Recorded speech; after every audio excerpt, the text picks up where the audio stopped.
सोलापूरकरांनो, आनंद, उत्साह आणि धमाल घेऊन आली आहे मनोरंजन नगरी. लहान मुलांसाठी खास ऑफर. अवघ्या 100 रुपयात तब्बल 5 सुपरहिट गेम्स, वॉटर बोट, मिकी माउस, ट्रेन, जम्पिंग जपांग आणि ड्रॅगन राईड. याशिवाय कमी दरात मोठ्या मुलांसाठी थरारक ब्रेक डान्स राईड. दररोज संध्याकाळी 4 ते रात्री 10 वाजेपर्यंत सुरू. मग वाट कसली पाहताय? आजच या आणि धमाल मनोरंजनाचा मनसोक्त आनंद घ्या. मनोरंजन नगरी, होम मैदान, पासपोर्ट कार्यालयासमोर, सोलापूर. संपर्क 9096521330. शाळेपासूनचं प्रेम, वर्षानुवर्षांची ओळख, पुण्यात आल्यानंतर बदललेली नाती आणि त्यातून निर्माण झालेला वाद. या वादाचा शेवट झाला एका तरुणाच्या दुर्दैवी मृत्यूने. पुण्यातील हिंजवडी परिसरात 6 ऑगस्ट रोजी घडलेल्या या धक्कादायक घटनेने खळबळ उडाली आहे. एका तरुणाने 7 मजली खासगी हॉस्टेलमध्ये घुसून एका तरुणीवर आणि तिच्या नव्या प्रियकरावर लोखंडी रॉडने प्राणघातक हल्ला केल्याचा आरोप आहे. या भीषण हल्ल्यात सागर गायकवाड या तरुणाचा घटनास्थळीच दुर्दैवी मृत्यू झालाय. तर संबंधित तरुणीही या हल्ल्यात जखमी झाल्याचं समोर आलं आहे. या प्रकरणातील आरोपी आहे दिनेश महादेव झांबरे, वय वर्ष 23. विशेष म्हणजे दिनेश हा मूळचा सोलापूर जिल्ह्यातील पंढरपूर तालुक्यातील पळशी या गावचा रहिवासी. दिनेश झांबरे आणि संबंधित तरुणी यांची ओळख शालेय जीवनापासूनची होती. पोलिसांच्या प्राथमिक माहितीनुसार दिनेशचे या तरुणीवर एकतर्फी प्रेम होतं. पुढील शिक्षणासाठी दोघेही पुण्यात आले. दोघेही BCAचे शिक्षण घेत होते. मात्र पुण्यात आल्यानंतर या तरुणीच्या आयुष्यात आणखी एका तरुणाची एंट्री झाली.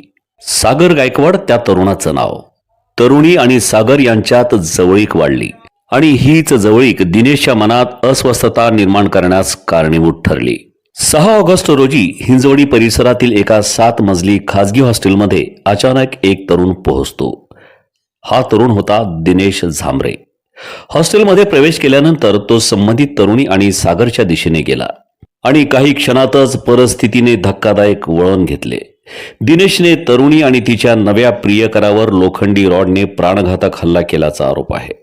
हल्ल्यामुळे हॉस्टेलमध्ये एकच गोंधळ उडाला. आरडाओरड ऐकून लोक घटनास्थळी धावले. मात्र तोपर्यंत सागर गंभीर जखमी झाला होता. सागर गायकवाडचा घटनास्थळीच दुर्दैवी मृत्यू झाला, तर संबंधित तरुणीही जखमी झाली. घटनेची माहिती मिळताच पोलिसांनी तातडीने तपास सुरू केला. हॉस्टेल परिसरातील CCTV फुटेज तपासण्यात आले.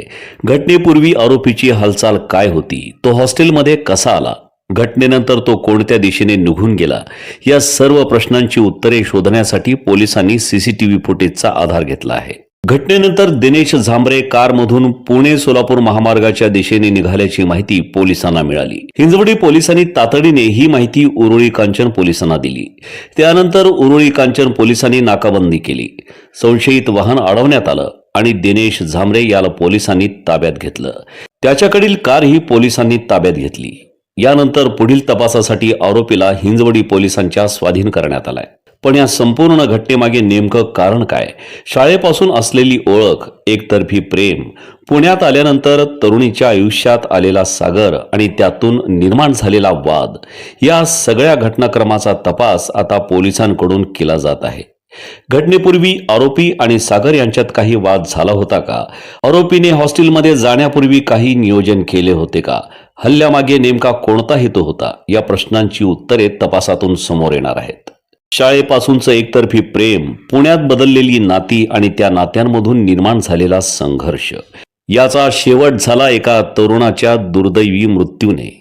हिंजवडीतील 7 मजली हॉस्टेलमध्ये घडलेल्या या घटनेने पुणे हादरले आहे.